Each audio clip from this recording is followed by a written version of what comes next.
ಈ ವಿದ್ಯಾರ್ಥಿಗಳಿಗೆ KS classes ವತಿಯಿಂದ ಸ್ವಾಗತ ಸುಸ್ವಾಗತ. ನಾವು ಇವತ್ತು ಇದೇ ತಿಂಗಳ ಫೆಬ್ರವರಿ 13 ಮತ್ತು 14ನೇ ತಾರೀಕಿಗೆ ಸಂಬಂಧಿಸಿರ್ತಕ್ಕಂಥ ಕರ್ನಾಟಕಕ್ಕೆ ಸಂಬಂಧಿಸಿರ್ತಕ್ಕಂಥ ಕರೆಂಟ್ ಅಫೇರ್ಸ್ ಬಗ್ಗೆ ನಾವು ಇವತ್ತು ಚರ್ಚೆಯನ್ನ ಮಾಡೋಣ.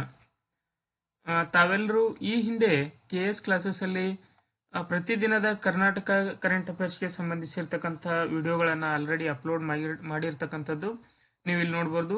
ಸುಮಾರು ಪ್ರತಿದಿನದ ಅಪ್ಡೇಟ್ಸ್ ಅನ್ನ ನಾವು ಕೊಡ್ತಾ ಹೋಗಿದ್ದೀವಿ. ಕೆಎಸ್ ಕ್ಲಾಸಸ್ ಚಾನಲ್ ಅಲ್ಲಿ ನೀವು ಪ್ಲೇ ಲಿಸ್ಟ್ ಅಲ್ಲಿ ಹೋಗಿ ಇವುಗಳನ್ನ ನೋಡಬಹುದು. ಪ್ರತಿದಿನದ ಕರೆಂಟ್ ಅಫೇರ್ಸ್ ಅನ್ನ ನಮ್ಮ ಕರ್ನಾಟಕಕ್ಕೆ ರಿಲೇಟ್ ಆಗಿರ್ತಕ್ಕಂಥ ಕರೆಂಟ್ ಅಫೇರ್ಸ್ ಅನ್ನ ಇದರಲ್ಲಿ ಅಪ್ಡೇಟ್ ಮಾಡಲಾಗಿದೆ. ಹಂಪಿ ಉತ್ಸವ ಆಗಿರ್ಬೋದು, ಆಮೇಲೆ ಪ್ರವಾಸಿ ಭಾರತೀಯ ದಿವಸ ಆಗಿರ್ಬೋದು, ಮತ್ತೆ ವರ್ಲ್ಡ್ ವೆಟ್ಲ್ಯಾಂಡ್ ಡೇ ಆಗಿರ್ಬೋದು, ಈ ರೀತಿ ವಿಶೇಷವಾಗಿರ್ತಕ್ಕಂಥ ಪ್ರಚಲಿತ ವಿದ್ಯಮಾನಗಳನ್ನ ಡಿಸ್ಕಷನ್ ಮಾಡಲಾಗಿದೆ. ನೀವು ಕೆಎಸ್ ಕ್ಲಾಸಸ್ ಅಂತಕ್ಕಂಥ ಯೂಟ್ಯೂಬ್ ಚಾನೆಲ್ನ ಸಬ್ಸ್ಕ್ರೈಬ್ ಆಗುವುದರ ಮುಖಾಂತರ ಪ್ರತಿದಿನದ ಅಪ್ಡೇಟ್ಸ್ ಅನ್ನ ಪಡಿಬಹುದು. ನಾವು ಇವತ್ತು ಈ ದಿನದ ಅಂದ್ರೆ 13 ಮತ್ತು 14 ಫೆಬ್ರವರಿ 2026ರ ಕರ್ನಾಟಕಕ್ಕೆ ಸಂಬಂಧಿಸಿರ್ತಕ್ಕಂಥ ಕರೆಂಟ್ ಅಫೇರ್ಸ್ ಅನ್ನ ಚರ್ಚೆ ಮಾಡೋಣ. ಈಗ ಪ್ರಚಲಿತದಲ್ಲಿರುವ ಒಂದು ಪ್ರಮುಖ ಕರ್ನಾಟಕಕ್ಕೆ ಸಂಬಂಧಿಸಿದ ವಿದ್ಯಮಾನ ಏನಂದ್ರೆ, ಕರ್ನಾಟಕ ಗುಡ್ ಸಮರಿಟನ್ ರೂಲ್ಸ್ 2026 ಜಾರಿಗೆ ತರಲಾಗುವುದು ಅಂತ ಹೇಳಲಾಗಿದೆ. ಇದು ವೈದ್ಯಕೀಯ ವೃತ್ತಿಪರ ತುರ್ತು ಸಂದರ್ಭಗಳಲ್ಲಿ ರಕ್ಷಣೆ ಮತ್ತು ನಿಯಂತ್ರಣ ನಿಯಮಗಳು 2026ರ ಕರಡು ಪ್ರತಿಯನ್ನ ಇದು ಹೊಂದಿರತಕ್ಕಂಥದ್ದು. 2018ರ ಕಾಯ್ದೆಯನ್ನ ಪರಿಣಾಮಕಾರಿಯಾಗಿ ಜಾರಿಗೆ ತರಲು ಈ ನಿಯಮಾವಳಿಗಳನ್ನ ರೂಪಿಸಲಾಗಿರ್ತಕ್ಕಂಥದ್ದು. ಹಾಗಾದ್ರೆ ಗುಡ್ ಸಮರಿಟನ್ ಅಂದ್ರೆ ಅಥವಾ ನೆರವಿನ ಹಸ್ತ ಎಂದರೆ ಯಾರು, ಏನು ಅಂತಕ್ಕಂಥದ್ದನ್ನ ನೋಡುವುದಾದ್ರೆ, ಯಾವುದೇ ಪ್ರತಿಫಲದ ಅಪೇಕ್ಷೆ ಇಲ್ಲದೆ ಅಪಘಾತ ಅಥವಾ ತುರ್ತು ಸಂದರ್ಭಗಳಲ್ಲಿ ಗಾಯಾಳುಗಳಿಗೆ ಸಹಾಯ ಮಾಡಲು ಸ್ವಯಂ ಪ್ರೇರಿತವಾಗಿ ಮುಂದೆ ಬರುವ ವ್ಯಕ್ತಿಯನ್ನ ಗುಡ್ ಸಮರಿಟನ್ ಅಂತ ಕರಿತೀವಿ. ಅಂದ್ರೆ ನೆರವಿನ ಹಸ್ತವನ್ನ ಚಾಚಿರ್ತಕ್ಕಂಥ ವ್ಯಕ್ತಿಯನ್ನ ನಾವು ಗುಡ್ ಸಮರಿಟನ್ ಅಂತ ಕರಿತೀವಿ. ಅದೇ ರೀತಿ ಹಾಗಾದ್ರೆ ಇದಕ್ಕೆ ಕಾನೂನು ಮತ್ತು ಪೊಲೀಸ್ ರಕ್ಷಣೆ ಯಾವ ರೀತಿ ಇದೆ ಅನ್ನೋದನ್ನ ನೋಡೋದಾದ್ರೆ, ಗುರುತು ಬಹಿರಂಗಪಡಿಸುವಂತಿಲ್ಲ, ಯಾರು ಆ ವ್ಯಕ್ತಿಯನ್ನ ಅಥವಾ ಸಹಾಯ ಮಾಡಿದ ವ್ಯಕ್ತಿ ಯಾರು ಅಂತಕ್ಕಂಥದ್ದನ್ನ ಬಹಿರಂಗಪಡಿಸ್ತಕ್ಕಂಥದ್ದಲ್ಲ ಅಂತ ಈ ಕಾಯ್ದೆಯಲ್ಲಿ ಹೇಳಿರ್ತಕ್ಕಂಥದ್ದು. ಇನ್ನು ವಿಚಾರಣೆಯಿಂದ ಮುಕ್ತಿ, ಆ ವ್ಯಕ್ತಿಗೆ ಯಾವುದೇ ಕೋರ್ಟಿಗೆ ಹಾಜರುಪಡಿಸದೆ ಅಥವಾ ಯಾವುದೇ ಕೇಸುಗಳಲ್ಲಿ ಅವರ ಹೆಸರನ್ನ ನೋಂದಾವಣೆ ಮಾಡಲಾರದೆ ಅವರನ್ನ ಒಂದೇ ಬಾರಿಗೆ ಅವರನ್ನ ವಿಚಾರಣೆಯಿಂದ ಮುಕ್ತಿ ಕೊಡಬೇಕು ಅಂತಕ್ಕಂಥದ್ದು ಈ ನಿಯಮಾವಳಿಯಲ್ಲಿ ಇರ್ತಕ್ಕಂಥದ್ದು. ಇನ್ನು ಖರ್ಚು ವೆಚ್ಚದ ಭರಿಸುವಿಕೆ, ಒಂದು ವೇಳೆ ಸಹಾಯ ಮಾಡಿದ ವ್ಯಕ್ತಿಯು ಸಾಕ್ಷಿ ನೀಡಲು ದೂರದ ಊರಿನಿಂದ ಬರಬೇಕಾದಲ್ಲಿ ಅವರ ಪ್ರಯಾಣದ ವೆಚ್ಚ ಮತ್ತು ದಿನಭತ್ಯನ್ನ ಗುಡ್ ಸಮರಿಟನ್ ನಿಧಿ ಅಂತಕ್ಕಂಥ ಒಂದು ನಿಧಿಯನ್ನ ಸ್ಥಾಪಿಸಲಾಗಿದೆ, ಅದರಿಂದ ಭರಿಸ್ತಕ್ಕಂಥದ್ದು ಅಂತ ನಿಯಮಾವಳಿಯಲ್ಲಿ ಹೇಳಲಾಗಿದೆ. ಇನ್ನು ಆಸ್ಪತ್ರೆ ಜವಾಬ್ದಾರಿ ಮತ್ತು ಮರುಪಾವತಿಯ ಜವಾಬ್ದಾರಿ ಯಾರ್ಯಾರಿಗಿದೆ ಅಂದ್ರೆ, ತಕ್ಷಣದ ಚಿಕಿತ್ಸೆ ಕಡ್ಡಾಯ. ಅಂತಹ ವ್ಯಕ್ತಿಗಳಿಗೆ ಎಲ್ಲಾ ಸರ್ಕಾರಿ ಮತ್ತು ಖಾಸಗಿ ಆಸ್ಪತ್ರೆಗಳು ತಕ್ಷಣವೇ ಪ್ರಥಮ ಚಿಕಿತ್ಸೆಯನ್ನ ಮತ್ತು ಸ್ಥಿರೀಕರಣ ಚಿಕಿತ್ಸೆಯನ್ನ ನೀಡಬೇಕು. ಪೊಲೀಸ್ ಕೇಸ್ ಎಂಬ ನೆಪದಲ್ಲಿ ಶಿಕ್ಷೆಯನ್ನ ತಿರಸ್ಕಾರ ಮಾಡಬಾರದು ಅಂತಕ್ಕಂಥದ್ದು ಈ ರೂಲ್ಸ್ ನಲ್ಲಿ ಇರ್ತಕ್ಕಂಥದ್ದು.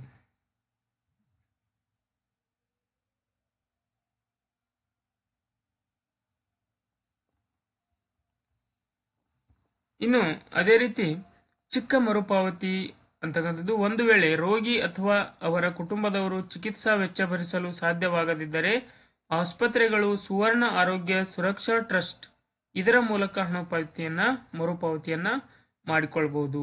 ಇನ್ನು ದರ ನಿಗದಿಗೆ ಸಂಬಂಧಪಟ್ಟಿರ್ತಕ್ಕಂಥದ್ದು ನೋಡೋದಾದ್ರೆ, ದರ ನಿಗದಿಯಲ್ಲಿ ಆಸ್ಪತ್ರೆಗಳಿಗೆ ಆಯುಷ್ಮಾನ್ ಭಾರತ ಆರೋಗ್ಯ ಕರ್ನಾಟಕ ದರಗಳ ಅನ್ವಯ ಹಣವನ್ನ ಪಾವತಿ ಮಾಡಲಾಗುತ್ತೆ. ಗುಡ್ ಸಮರಿಟನ್ ನಿಧಿಯ ಬಗ್ಗೆ ನಾವು ನೋಡೋದಾದ್ರೆ, ಸರ್ಕಾರವು ಪ್ರತ್ಯೇಕ ನಿಧಿಯನ್ನ ಸ್ಥಾಪಿಸಲಿದ್ದು ಇದಕ್ಕೆ ಹಣವು ಈ ಕೆಳಗಿನ ಮೂಲಗಳಿಂದ ಬರ್ತದೆ. ಒಂದು, ಸರ್ಕಾರಿ ಅನುದಾನ, ಎರಡನೇದು ಕಾರ್ಪೊರೇಟ್ ಸಾಮಾಜಿಕ ಹೊಣೆಗಾರಿಕಾ ನಿಧಿ ಮತ್ತು ಕರ್ನಾಟಕ ರಸ್ತೆ ಸುರಕ್ಷಾ ಪ್ರಾಧಿಕಾರದ ದೇಣಿಗೆಗಳ ಮುಖಾಂತರ ಈ ನಿಧಿಗೆ ಹಣ ಸಂದಾವಣೆ ಆಗ್ತಕ್ಕಂಥದ್ದು. ಇನ್ನು ಪ್ರಶಸ್ತಿಗಳನ್ನ ವಾರ್ಷಿಕವಾಗಿ ಪ್ರಶಸ್ತಿಗಳನ್ನ ಘೋಷಣೆ ಮಾಡಲಾಗುತ್ತೆ. ಪ್ರತಿ ವರ್ಷ ಜನವರಿ 26ರಂದು ಅತ್ಯುನ್ನತ ಸೇವೆ ಸಲ್ಲಿಸಿದ ಗುಡ್ ಸಮರಿಟನ್ಗಳಿಗೆ ರಾಜ್ಯ ಮಟ್ಟದ ಪ್ರಶಸ್ತಿ ಪ್ರಮಾಣ ಪತ್ರವನ್ನ ನೀಡಲಾಗುತ್ತೆ. ಇನ್ನು ಆರ್ಥಿಕ ನೆರವನ್ನ ನೋಡುವುದಾದ್ರೆ, ತುರ್ತು ಪರಿಸ್ಥಿತಿಯಲ್ಲಿ ಸಹಾಯ ಮಾಡತಕ್ಕಂಥ ವ್ಯಕ್ತಿಯ ಕೆಲಸ ಕಳೆದುಕೊಂಡರೆ ಅಥವಾ ಆರ್ಥಿಕ ನಷ್ಟ ಅನುಭವಿಸಿದರೆ ರೂಪಾಯಿ 100ಕ್ಕಿಂತ ಹೆಚ್ಚು ನ್ಯಾಯಾಲಯವು ಅದನ್ನು ನಿಧಿಯಿಂದ ಭರಿಸಲು ಆದೇಶವನ್ನ ಮಾಡಬಹುದಾಗಿರ್ತಕ್ಕಂಥದ್ದು. ಇನ್ನು ಪರೀಕ್ಷಾ ದೃಷ್ಟಿಯಿಂದ ನೆನಪಿನಲ್ಲಿ ಇಡಬೇಕಾಗಿರ್ತಕ್ಕಂಥ ವಿಷಯ ಏನಂದ್ರೆ ಕರ್ನಾಟಕ ಗುಡ್ ಸಮರಿಟನ್ ಮತ್ತು ವೈದ್ಯಕೀಯ ವೃತ್ತಿಪರರ ಕಾಯ್ದೆ 2018 ತಾವು ನೆನಪಿನಲ್ಲಿ ಇಟ್ಕೊಳ್ಬೇಕು ಸ್ಪರ್ಧಾರ್ಥಿಗಳು. ಇನ್ನು ಕರ್ನಾಟಕ ಗುಡ್ ಸಮರಿಟನ್ ರೂಲ್ಸ್ 2026 ನಿಯಮಾವಳಿಗಳನ್ನು ತಿಳಿದುಕೊಳ್ಬೇಕು. ಮತ್ತು ಸಂಬಂಧಿತ ಇಲಾಖೆ ಯಾವುದಂದ್ರೆ ಇದಕ್ಕೆ ಸಂಬಂಧಿಸಿರ್ತಕ್ಕಂಥ ಇಲಾಖೆ ಆರೋಗ್ಯ ಮತ್ತು ಕುಟುಂಬ ಕಲ್ಯಾಣ ಇಲಾಖೆ ಇದನ್ನ ಜಾರಿ ಮಾಡ್ತಕ್ಕಂಥದ್ದು. ಇನ್ನು ಕರ್ನಾಟಕಕ್ಕೆ ಸಂಬಂಧಿಸಿರ್ತಕ್ಕಂಥ ಮತ್ತೊಂದು ವಿಶೇಷವಾಗಿರ್ತಕ್ಕಂಥ ಒಂದು ಪ್ರಚಲಿತ ವಿದ್ಯಮಾನವನ್ನು ನೋಡುವುದಾದ್ರೆ ಈಗ ಶಕ್ತಿ ಯೋಜನೆ ಏನು ಘನ ಸರ್ಕಾರದ ಶಕ್ತಿ ಯೋಜನೆ ಅನುಷ್ಠಾನದಲ್ಲಿದೆ, ಅದಕ್ಕೆ ಸ್ಮಾರ್ಟ್ ಕಾರ್ಡ್ ಮೂಲಕ ಆ ಯೋಜನೆಯ ಫಲಾನುಭವಿಗಳಿಗೆ ಸ್ಮಾರ್ಟ್ ಕಾರ್ಡ್ ಒದಗಿಸುವ ಮೂಲಕ ಅವರ ಉಚಿತ ಪ್ರಯಾಣಕ್ಕೆ ಅನುಕೂಲ ಮಾಡತಕ್ಕಂಥ ಒಂದು ಸರ್ಕಾರದ ಉಪಕ್ರಮ ಸದ್ಯ ಪ್ರಚಲಿತದಲ್ಲಿರ್ತಕ್ಕಂಥದ್ದು. ಇದಕ್ಕೆ ಮೆಟ್ರೋ ಸಮನ್ವಯವನ್ನು ಹೊಂದಿದೆ. ಮಹಿಳೆಯರಿಗೆ ಉಚಿತ ಬಸ್ ಹೊಸ ನಿಯಮ ಏನಂದ್ರೆ ಈಗ ಆಧಾರ್ ಕಾರ್ಡ್ಗಳ ಮುಖಾಂತರ ಅವರು ಕರ್ನಾಟಕದವರು ಅಂತಕ್ಕಂಥ ಒಂದು ಗುರುತಿನ ಚೀಟಿಯನ್ನ ನೋಡಿಕೊಂಡು ಅವರಿಗೆ ಉಚಿತವಾಗಿ ಬಸ್ ಪ್ರಯಾಣ ಮಾಡಲು ಅವಕಾಶ ಇತ್ತು. ಆದರೆ ಇನ್ನು ಮುಂದೆ ಆಧಾರ್ ಕಾರ್ಡ್ ಬದಲಾಗಿ ಶಕ್ತಿ ಕಾರ್ಡ್ ಅನ್ನ ನೀಡಲಾಗುತ್ತೆ. ಆ ಕಾರ್ಡ್ ಅನ್ನ ಬಳಸುವ ಮುಖಾಂತರ ಅವರು ತಮ್ಮ ಉಚಿತ ಪ್ರಯಾಣದ ಫಲವನ್ನ ಪಡೆದುಕೊಳ್ಳಬಹುದು. ಇದನ್ನ ಸಚಿವ ರಾಮಲಿಂಗಾರೆಡ್ಡಿ ಅವರು ಶಕ್ತಿ ಯೋಜನೆಯಡಿ ಮಹಿಳೆಯರಿಗೆ ಹೊಸ ಸ್ಮಾರ್ಟ್ ಕಾರ್ಡ್ ನೀಡಲು ಟೆಂಡರ್ ಕರೆಯುವುದಾಗಿ ಘೋಷಣೆಯನ್ನ ನೀಡಿರ್ತಕ್ಕಂಥದ್ದು. ಈ ಕಾರ್ಡ್ಗಳು ಬಸ್ಗಳಲ್ಲಿ ಉಚಿತ ಪ್ರಯಾಣದ ಜೊತೆಗೆ ನಮ್ಮ ಮೆಟ್ರೋ ಪ್ರಯಾಣಕ್ಕೂ ಬಳಸಬಹುದಾದ ನ್ಯಾಷನಲ್ ಕಾಮನ್ ಮೊಬಿಲಿಟಿ ಕಾರ್ಡ್ ಅನ್ನ ಅದೇ ಮಾದರಿಯಲ್ಲಿ ಇದನ್ನ ಜಾರಿಗೆ ತರಲಾಗ್ತಾ ಇದೆ. ಇನ್ನು ಶಕ್ತಿ ಸ್ಮಾರ್ಟ್ ಕಾರ್ಡ್ ಮತ್ತು ಮೆಟ್ರೋ ಸಮನ್ವಯ ಇವೆರಡನ್ನ ಬಗ್ಗೆ ಚರ್ಚೆಯನ್ನ ನೋಡೋದಾದ್ರೆ ನ್ಯಾಷನಲ್ ಕಾಮನ್ ಮೊಬಿಲಿಟಿ ಕಾರ್ಡ್ ಮಾದರಿ ಅಂದ್ರೆ ಈ ಹೊಸ ಶಕ್ತಿ ಕಾರ್ಡ್ ಸ್ಮಾರ್ಟ್ ಕಾರ್ಡ್ಗಳನ್ನ ನ್ಯಾಷನಲ್ ಕಾಮನ್ ಮೊಬಿಲಿಟಿ ಕಾರ್ಡ್ ತಂತ್ರಜ್ಞಾನದ ಅಡಿಯಲ್ಲಿ ಇದನ್ನ ಅಭಿವೃದ್ಧಿ ಪಡಿಸಲಾಗ್ತಾ ಇದೆ. ಇದರ ಪ್ರಮುಖ ಒಂದು ವಿಶೇಷ ಉಪಕ್ರಮ ಏನಂದ್ರೆ ಕೇವಲ ಬಸ್ ಪ್ರಯಾಣಕ್ಕೆ ಮಾತ್ರವಲ್ಲದೆ ಒಂದು ರಾಷ್ಟ್ರ ಒಂದು ಕಾರ್ಡ್ ಪರಿಕಲ್ಪನೆ ಅಡಿಯಲ್ಲಿ ದೇಶಾದ್ಯಂತ ಯಾವುದೇ ಮೆಟ್ರೋ ಅಥವಾ ಸಾರಿಗೆ ವ್ಯವಸ್ಥೆಯಲ್ಲಿ ಬಳಸುವಂತೆ ಇದು ಕೆಲಸವನ್ನ ನಿರ್ವಹಿಸತಕ್ಕಂಥದ್ದು. ಇನ್ನು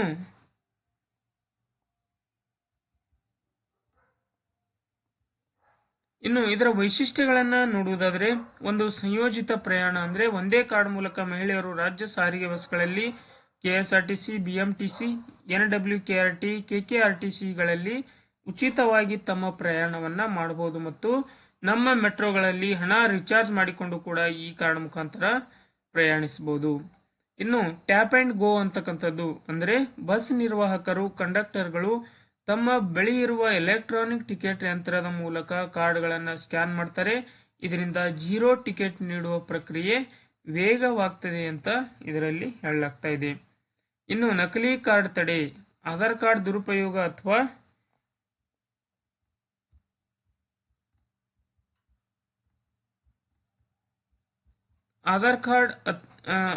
ನಕಲಿ ಆಧಾರ್ ದಾಖಲಾತಿಗಳನ್ನು ತಡೆಗಟ್ಟುವ ನಿಟ್ಟಿನಲ್ಲಿ ಈ ಸ್ಮಾರ್ಟ್ ಕಾರ್ಡ್ಗಳನ್ನ ಸಹಾಯ ಪಡೆದುಕೊಂಡು ಉಚಿತ ಪ್ರಯಾಣ ಮಾಡಬಹುದು ಅಂತ ಘನ ಸರ್ಕಾರ ಹೇಳಿದೆ. ಆದರೆ ಕರ್ನಾಟಕದ ನಿವಾಸಿ ಮಹಿಳೆಯರಿಗೆ ಮಾತ್ರ ಇದು ಸೀಮಿತವಾಗಿರ್ತಕ್ಕಂಥದ್ದು.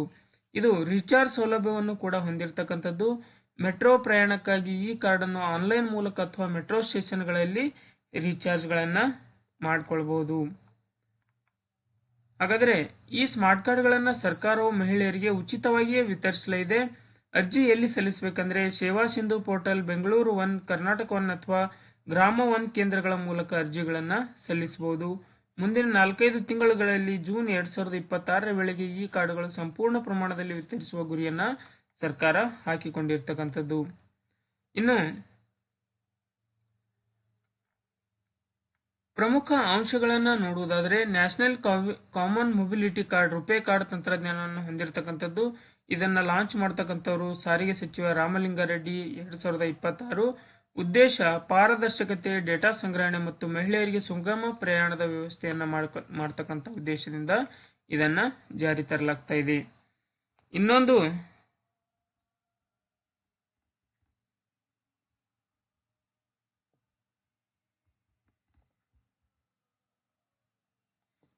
ಕರ್ನಾಟಕದ ಪ್ರಮುಖ ಪ್ರಚಲಿತ ವಿದ್ಯಮಾನ ಅಂದ್ರೆ ಸಾಗರ್ ಮಾಲಾ ಯೋಜನೆ ಅಂತಕ್ಕಂಥದ್ದು. ಸದ್ಯ ಪ್ರಚಲಿತದಲ್ಲಿರುವ ಕರ್ನಾಟಕಕ್ಕೆ ಸಂಬಂಧಿಸಿರ್ತಕ್ಕಂಥ ಒಂದು ವಿಷಯ Sagar Mala. What is Sagar Mala project? ಇದು ಯಾಕೆ ಅವಶ್ಯಕತೆ ಇದೆ, ಹಿಂಗಂದ್ರೆ ಏನು ಅನ್ನೋದನ್ನ ಈ ಮುಂದೆ ಚರ್ಚೆ ಮಾಡ್ತಾ ಹೋಗೋಣ. ಸಾಗರಮಾಲಾ ಯೋಜನೆಯು ಭಾರತದ 7,500 ಕಿಲೋಮೀಟರ್ ಉದ್ದದ ಕರಾವಳಿ ತೀರದ ಬಂದರುಗಳ ಆಧುನೀಕರಣ ಮತ್ತು ಬಂದರು ಆಧಾರಿತ ಅಭಿವೃದ್ಧಿಯ ಗುರಿಯನ್ನ ಹೊಂದಿರತಕ್ಕಂಥದ್ದು. ಇನ್ನು ಕರ್ನಾಟಕದಲ್ಲಿ ಸುಮಾರು 491 ಕೋಟಿ ರೂಪಾಯಿ ವೆಚ್ಚದ 8 ಪ್ರಮುಖ ಯೋಜನೆಗಳಿಗೆ ಕೇಂದ್ರ ಬಂದರು ಮತ್ತು ಹಡಗು ಸಚಿವಾಲಯ ಅನುಮೋದನೆಯನ್ನು ನೀಡಿರುವುದರಿಂದ ಈ ಯೋಜನೆ ಸದ್ಯದಲ್ಲಿ ಚಾಲ್ತಿಯಲ್ಲಿ ಪ್ರಚಲಿತದಲ್ಲಿರ್ತಕ್ಕಂಥ ಒಂದು ವಿಷಯ. ಇನ್ನು ಅದೇ ರೀತಿ ಈ ಯೋಜನೆ 8 ಯೋಜನೆಗಳು ಯಾವುವು ಮತ್ತು ಅವುಗಳ ಸ್ಟೇಟಸ್ ಅಥವಾ ಪ್ರಗತಿಯನ್ನ ನೋಡುವುದಾದರೆ, ಮೊದಲನೇ ಯೋಜನೆ ಹೆಜಮಾಡಿ ಕೋಡಿ ಮೀನುಗಾರಿಕಾ ಬಂದರು, ಜಿಲ್ಲೆ ಉಡುಪಿ ಜಿಲ್ಲೆ. ಅಂದಾಜು ವೆಚ್ಚ 138.60 ಕೋಟಿ ರೂಪಾಯಿ ವೆಚ್ಚದಲ್ಲಿ ಇದು ನಿರ್ಮಾಣಗೊಳ್ತಾ ಇದೆ. 87% ಕಾಮಗಾರಿ ಈಗಾಗಲೇ ಪೂರ್ಣಗೊಂಡಿರ್ತಕ್ಕಂಥದ್ದು. 2026ರಲ್ಲಿ ಇದು ಪೂರ್ಣವಾಗತಕ್ಕಂಥ ಒಂದು ಪ್ರಮುಖ ಪ್ರಾಜೆಕ್ಟ್ ಆಗಿರ್ತಕ್ಕಂಥದ್ದು ಹೆಜಮಾಡಿ ಕೋಡಿ ಮೀನುಗಾರಿಕಾ ಬಂದರು. ತಾವೆಲ್ಲರೂ ನೆನ್ಪಿಟ್ಕೊಳ್ಬೇಕು. ಇನ್ನು ಎರಡನೇದು ಕುಲಾಯಿ ಮೀನುಗಾರಿಕಾ ಬಂದರು ಪ್ರಚಲಿತದಲ್ಲಿದೆ. ಎರಡನೇದು ಇದು ದಕ್ಷಿಣ ಕನ್ನಡ ಜಿಲ್ಲೆಯಲ್ಲಿ ಬರ್ತಕ್ಕಂಥದ್ದು. 196 ಕೋಟಿ ರೂಪಾಯಿ ಇದಕ್ಕೆ ವೆಚ್ಚವಾಗ್ತಾ ಇದೆ. ಇದು ಡಿಸೆಂಬರ್ 2026ರ ವೇಳೆಗೆ ಪೂರ್ಣಗೊಳ್ಳುವ ನಿರೀಕ್ಷೆಯನ್ನ ಹೊಂದಿರತಕ್ಕಂಥದ್ದು. ಇನ್ನು ಮೂರನೇದು ಹಳೆಯ ಮಂಗಳೂರು ಬಂದರು, ಅಂದ್ರೆ ಇದು ಮಂಗಳೂರು ಜಿಲ್ಲೆಯಲ್ಲಿದೆ. 65 ಕೋಟಿ ರೂಪಾಯಿ ವೆಚ್ಚದಲ್ಲಿ ಇದು ನಿರ್ಮಾಣವಾಗ್ತಾ ಇದೆ. ನೆಕ್ಸ್ಟ್ ಕಾರವಾರ ಬಂದರು, ಇದು ಉತ್ತರ ಕನ್ನಡ ಜಿಲ್ಲೆಯಲ್ಲಿ ಬರ್ತಕ್ಕಂಥದ್ದು. 18.21 ಕೋಟಿ ರೂಪಾಯಿ ಇದಕ್ಕೆ ಅನುದಾನವನ್ನ ಒದಗಿಸಲಾಗಿರ್ತಕ್ಕಂಥದ್ದು. ಅಗ್ನಿಶಾಮಕ ಉಪಕರಣಗಳ ಅಳವಡಿಕೆ ಕೂಡ ಪೂರ್ಣಗೊಂಡಿರ್ತಕ್ಕಂಥದ್ದು. ಇನ್ನು ಮಲ್ಪೆ ಮೀನುಗಾರಿಕಾ ಬಂದರು ಉಡುಪಿ ಜಿಲ್ಲೆ 50 ಕೋಟಿ ರೂಪಾಯಿ ವೆಚ್ಚವನ್ನ ಮಾಡಿರ್ತಕ್ಕಂಥದ್ದು. ಮೂರನೇ ಹಂತದ ವಿಸ್ತರಣೆ ಮತ್ತು ಆಧುನೀಕರಣ ಪೂರ್ಣಗೊಂಡಿದೆ. ಇನ್ನು ಬಜೆಟ್ ಮತ್ತು ಅನುದಾನ 2026-27 ನೋಡುವುದಾದರೆ, ಕೇಂದ್ರ ಬಜೆಟ್ 2026 ಸಾಗರಮಾಲಾ ಯೋಜನೆಗಾಗಿ ರಾಷ್ಟ್ರ ಮಟ್ಟದಲ್ಲಿ 616.88 ಕೋಟಿ ರೂಪಾಯಿಗಳನ್ನ ಮೀಸಲಾಗಿರ್ತಕ್ಕಂಥದ್ದು. ಇದಲ್ಲದೆ ಹೊಸದಾಗಿ ಮ್ಯಾರಿಟೈಮ್ ಡೆವಲಪ್ಮೆಂಟ್ ಫಂಡ್ ಅಂದ್ರೆ ಮ್ಯಾರಿಟೈಮ್ ಡೆವಲಪ್ಮೆಂಟ್ ಫಂಡ್ ಅಡಿಯಲ್ಲಿ 1,000 ಕೋಟಿ ರೂಪಾಯಿ ನೀಡಲಾಗಿದ್ದು, ಇದು ಕರ್ನಾಟಕದ ಹಡಗು ನಿರ್ಮಾಣ ಮತ್ತು ದುರಸ್ತಿ ಘಟಕಗಳಿಗೆ ಇದರಿಂದ ಹೆಚ್ಚಿನ ಸಹಾಯವಾಗ್ತಾ ಇದೆ. ಇನ್ನು ಈ ಯೋಜನೆಯ 4 ಮುಖ್ಯ ಆಧಾರ ಸ್ತಂಭಗಳನ್ನ ನೋಡುವುದಾದರೆ, ಮೊದಲನೇದು ಬಂದರುಗಳ ಆಧುನೀಕರಣ ಮಾಡ್ತಕ್ಕಂಥದ್ದು.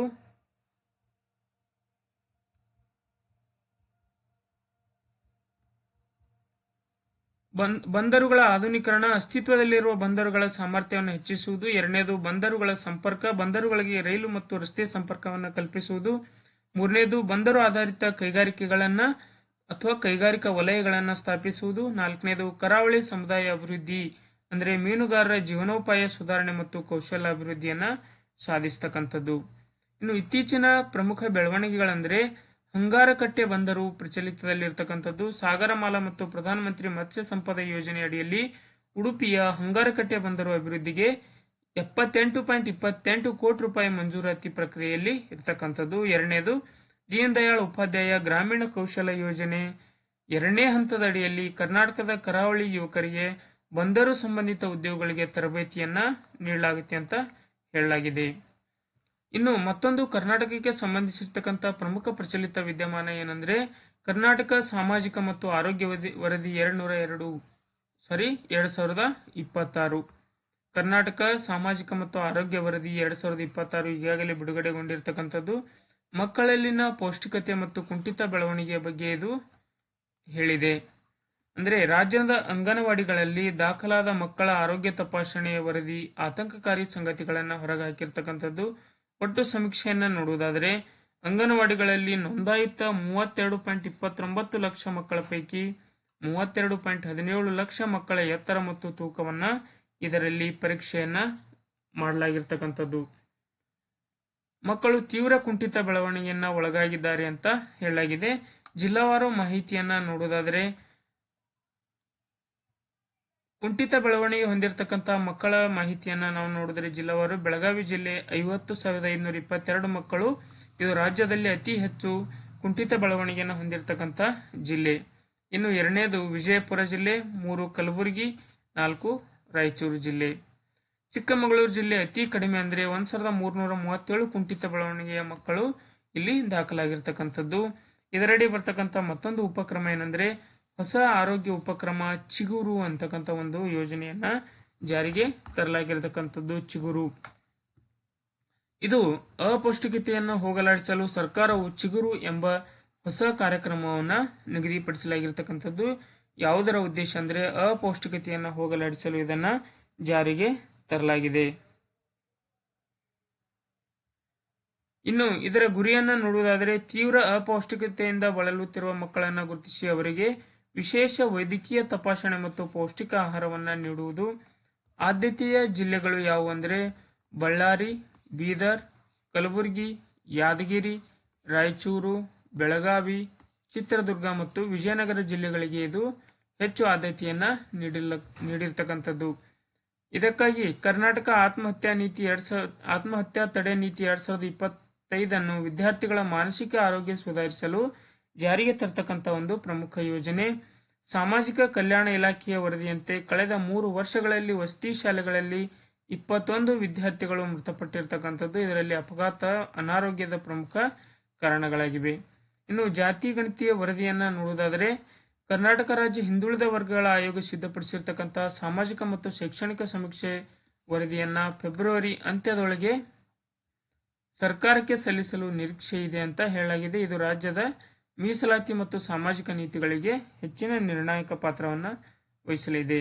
ಇನ್ನು ನಿಮ್ಮ ಎಕ್ಸಾಮ್ ಪಾಯಿಂಟ್ ಆಫ್ ವ್ಯೂ ಅನ್ನು ನೋಡುವುದಾದರೆ ಮಹಿಳಾ ಮತ್ತು ಮಕ್ಕಳ ಕಲ್ಯಾಣ ಸಚಿವರು ಯಾರಿದ್ದಾರೆ ಅಂದರೆ ಶ್ರೀಮತಿ ಲಕ್ಷ್ಮೀ ಹೆಬ್ಬಾಳ್ಕರ್ ಅವರು. ಎರಡನೇದಾಗಿ ಕ್ಷೀರಭಾಗ್ಯ ಯೋಜನೆ, ಇದು ಅಂಗನವಾಡಿ ಮಕ್ಕಳಿಗೆ ವಾರದಲ್ಲಿ 2 ದಿನ ಮೊಟ್ಟೆ ಮತ್ತು ಹಾಲು ನೀಡುವ ಒಂದು ಪ್ರಮುಖ ಯೋಜನೆ ಆಗಿರ್ತಕ್ಕಂಥದ್ದು. ಇನ್ನು ಮೂರನೇದು ಪೌಷ್ಟಿಕತೆಯ ಮಾಪನ. ಇನ್ನು ಮುಂದೆ ಪ್ರತಿ ತಿಂಗಳು ಅಂಗನವಾಡಿಗಳಲ್ಲಿ ಮಕ್ಕಳ ಎತ್ತರ ಮತ್ತು ತೂಕವನ್ನು ಕಡ್ಡಾಯ ಅಳೆಯಲು ಸೂಚಿಸತಕ್ಕಂಥದ್ದು.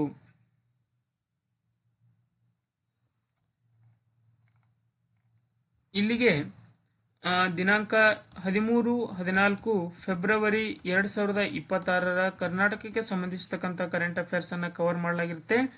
ನೀವು ಪ್ರತಿದಿನದ ಕರ್ನಾಟಕ ಕರೆಂಟ್ ಅಫೇರ್ಸ್ ನ ಅಪ್ಡೇಟ್ ಅನ್ನ ಪಡೆಯಬೇಕಾದ್ರೆ KS ಕ್ಲಾಸಸ್ ಅಂತಕ್ಕಂಥ ಯೂಟ್ಯೂಬ್ ಚಾನೆಲ್ನ ಸಬ್ಸ್ಕ್ರೈಬ್ ಆಗಿ ಮತ್ತು ಸಪೋರ್ಟ್ ಮಾಡಿ. ನಿಮಗೆ ಇರ್ತಕ್ಕಂಥ ಡೌಟ್ಗಳು ಏನಾದರೂ ಇದ್ರೆ ಅದನ್ನ ಕಮೆಂಟ್ ಮುಖಾಂತರ ತಿಳಿಸಬಹುದು. ನೀವು ಈ ಹಿಂದಿನ ವಿಡಿಯೋಗಳು ಬೇಕಾದರೆ ನೀವು ಪ್ಲೇ ಲಿಸ್ಟ್ ಅಲ್ಲಿ KS ಕ್ಲಾಸಸ್ ಅಂತ ನೀವು ಯೂಟ್ಯೂಬ್ ಅಲ್ಲಿ ಸರ್ಚ್ ಮಾಡಿ ಅದರಲ್ಲಿ ಪ್ಲೇ ಲಿಸ್ಟ್ಗೆ ಹೋದರೆ ಅಲ್ಲಿ ಈ ಹಿಂದಿನ ಎಲ್ಲಾ ಪ್ರತಿದಿನದ ಕರೆಂಟ್ ಅಫೇರ್ಸ್ ಅನ್ನ ನಿಮಗೆ ಅಪ್ಡೇಟ್ ಆಗ್ತಕ್ಕಂಥದ್ದು ಇಲ್ಲಿ ನೋಡಬಹುದು. ಸುಮಾರು 25ರಿಂದ 30 ಕ್ಲಾಸ್ಗಳನ್ನು ಈಗಾಗಲೇ ನಿಮ್ಮ ಯೂಟ್ಯೂಬ್ ಅಲ್ಲಿ ಉಚಿತವಾಗಿ ಕೊಡ್ತಕ್ಕಂಥದ್ದು. ಸ್ಟೇಟ್ ಕರೆಂಟ್ ಅಫೇರ್ಸ್ ಆಯಾ ದಿನಾಂಕದೊಂದಿಗೆ ಅವುಗಳನ್ನು ಮೆನ್ಷನ್ ಮಾಡಲಾಗಿರುತ್ತೆ. ನೀವು ಅವುಗಳನ್ನು ನೋಡಬಹುದು. ಹೆಚ್ಚಿನ ಮಾಹಿತಿಗಾಗಿ ಕಮೆಂಟ್ ಮುಖಾಂತರ ತಮ್ಮ ಡೌಟ್ಗಳನ್ನು ಕೇಳಬಹುದು. KS ಕ್ಲಾಸಸ್ ಅನ್ನ ಸಬ್ಸ್ಕ್ರೈಬ್ ಮಾಡೋದ್ರ ಮುಖಾಂತರ ತಮಗೆ ಉಚಿತವಾಗಿ ತರಗತಿಗಳನ್ನು ತಾವು ನೋಡಬಹುದು ಅಂತ ಹೇಳ್ತಾ ಎಲ್ಲರಿಗೂ ಶುಭವಾಗಲಿ. ಧನ್ಯವಾದಗಳು.